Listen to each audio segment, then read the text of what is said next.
আসসালামু আলাইকুম রহমতুল্লাহ। আজকে আপনাদেরকে নিয়ে আসলাম একটা পূর্ণাঙ্গ জমিনে, যে পূর্ণাঙ্গ জমিনে সব কিছু একসাথে আছে আমি আপনাদেরকে দেখাই।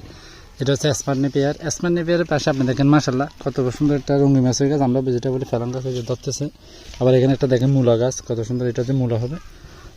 মানে একটা জমিনে মানে একবারে সব কিছু একসাথে, সব কিছু আমি দেখাই। এখানে দেখেন, এটা আমার আম্মু এখানে রূপং গাছ পেয়েছে। ধনিয়া পাতা দেখেন মাশাল্লাহ, এই যে এটা হচ্ছে ধনিয়া পাতা, আমাদের পর্যাপ্ত পরিমাণ বাসায় হয়ে যায়। আপনাদের অর্গানিক খাবার খেতে হয়, যদি এরকম একটা জমি থাকে তাহলে একবারে অর্গানিক খাবারটা একবারে আপনি নিজে উৎপন্ন করতে পারবেন। এই যে মাঝখানে কলা গাছ রোপণ করছে, এই যে আবার আলু গাছ, এখানে হচ্ছে আবার আলু গাছের মাঝখানে আবার এই যে ফেলং গাছ দেখেন, এই যে একসাথে সব কিছু যে দেখেন, এই যে গাছের মাঝখানে এটা হচ্ছে ঘাস, এই যে ঘাসের মাঝখানে হচ্ছে রঙিন মাছের গাছ মাশাল্লাহ। আপনার যদি এরকম একটা জমি থাকে বাসার পাশে, তাহলে আপনারা বাজার থেকে ফরমালিন যুক্ত খাবার কিনে খেতে হবে না, আপনি একেবারে নিজে ফরমালিন মুক্ত খাবার উৎপন্ন করতে পারবেন। দেখেন একসাথে